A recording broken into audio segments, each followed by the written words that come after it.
Pour tout de suite, mesdames, messieurs, on fait le saut toujours au téléphone pour parler à Christelle Tessonneau. Elle est recherchiste et analyste de politique publique à l'Université de Toronto. Bon après-midi, Madame Tessonneau. Bon après-midi à vous aussi. Ça va bien? Oui, ça va bien. Merci pour l'invitation. Oui, on va regarder la loi fédérale, le projet de loi fédérale qui va être très strict, n'est-ce pas, quant aux collectes d'informations qui va permettre, enfin, de collecter des informations. C'est la nouvelle technologie qui va rentrer en application et on craint que la protection de la vie privée soit mise de côté un tout petit peu. Hein? Est-ce que vous craignez cette situation, vous aussi, comme recherchiste, analyste de politique publique? Oui, en effet, j'ai très peur parce que le projet de loi, malheureusement, ne vient pas protéger un ensemble spécifique de données qui sont utilisées par des systèmes à intelligence artificielle. Plus spécifiquement, on parle des données biométriques telles que notre visage, nos empreintes digitales. C'est un ensemble de données qui ne sont pas considérées par le projet de loi, malheureusement.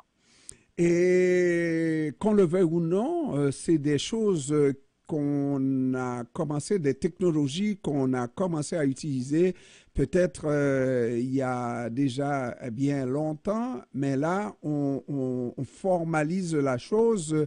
Et est-ce que c'est l'occasion pour la société civile de mettre son grain de sel dans la soupe pour demander effectivement qu'on prenne en compte ces situations où, parce que même la technologie ne garantit pas qu'il ne peut pas y avoir d'erreur, au contraire. Non, au contraire, les technologies à reconnaissance faciale, par exemple, sont utilisées par la police et par le gouvernement afin d'identifier les individus. Mais plusieurs chercheurs au Canada et aux États-Unis ont trouvé que ces technologies-là marchent mal, surtout sur les populations à peau foncée et sur les femmes, les jeunes, les enfants. Ça, c'est un grand nombre de personnes.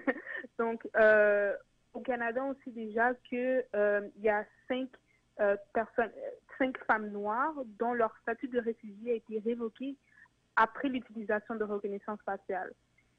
Ces technologies-là les avaient mal reconnues, mal identifiées.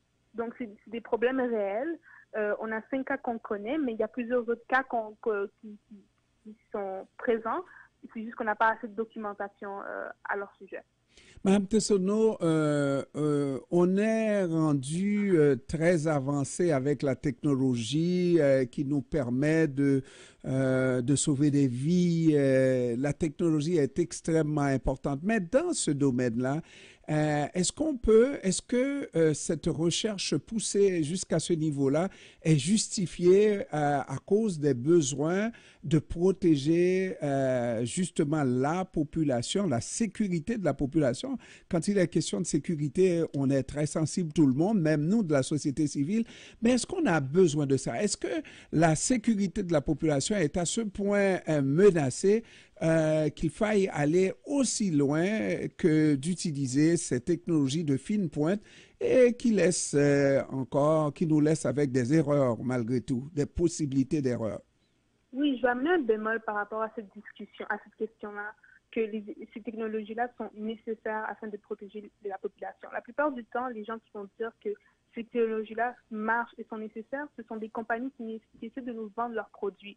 Mais moi, dans mon expérience universitaire, non seulement à l'Université de Toronto, mais aussi aux États-Unis à l'Université de Princeton, j'ai découvert que plusieurs chercheurs ne sont pas assez convaincus de ces bienfaits-là. Plusieurs technologies, notamment la reconnaissance faciale, la reconnaissance faciale ne marche pas bien. Et il y a aussi l'utilisation de l'intelligence artificielle afin de prédire des crimes, de prédire l'incidence de problèmes de santé. Toutes ces applications-là sont pas...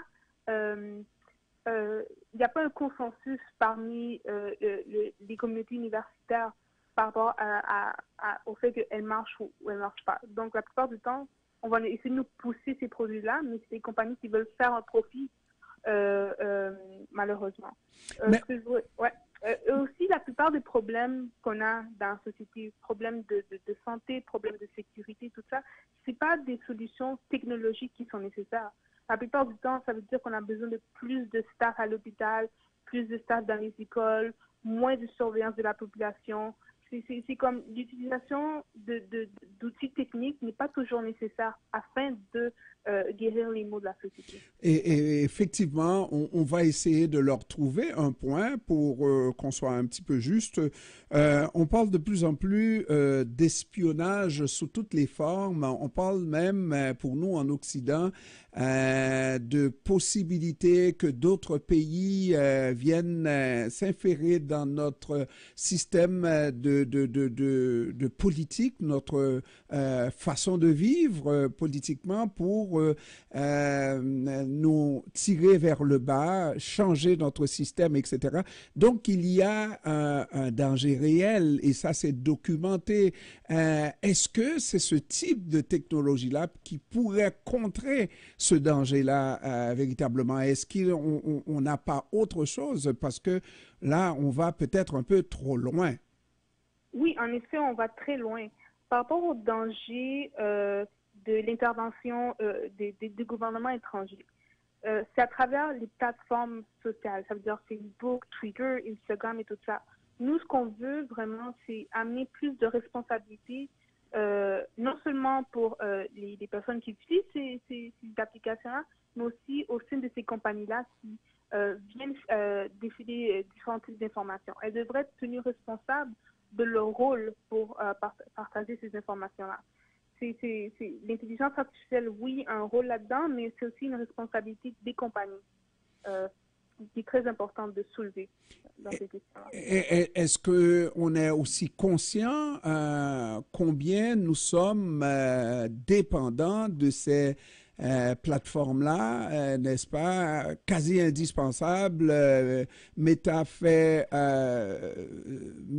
boude le Canada et on sent qu'on est dérangé dans nos pratiques, n'est-ce pas? Et c'est un petit peu pour ça qu'il faut, de ce côté-ci, essayer de se préparer à toute situation qui pourrait nous déranger dans nos pratiques, dans notre façon de vivre. Vous n'acceptez pas ça, cet argument-là? Non, c'est vrai qu'il faut qu'on s'équipe des meilleurs outils en tant que Canadien et tout ça. Et puis ces outils-là, c'est d'une part l'éducation. Ça veut dire faire en sorte qu'on sache bien déceler c'est quoi les mauvaises informations en ligne, mais aussi comprendre que surveiller les gens, venir atteindre à leurs droits de la vie privée n'est pas la meilleure manière.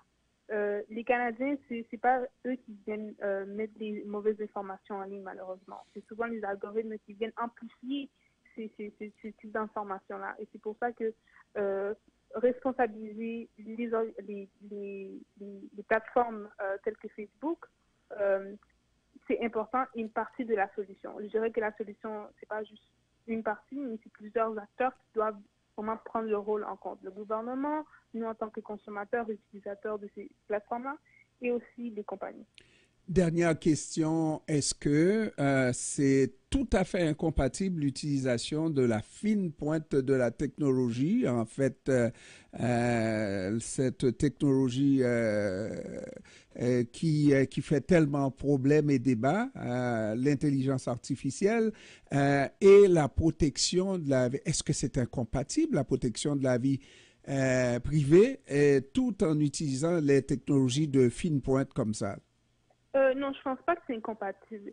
Ce qui est important, c'est qu'à chaque étape du développement de ces technologies-là, qu'elles soient faites avec la pensée que la vie privée et puis les deux droits de la personne sont tenus en compte.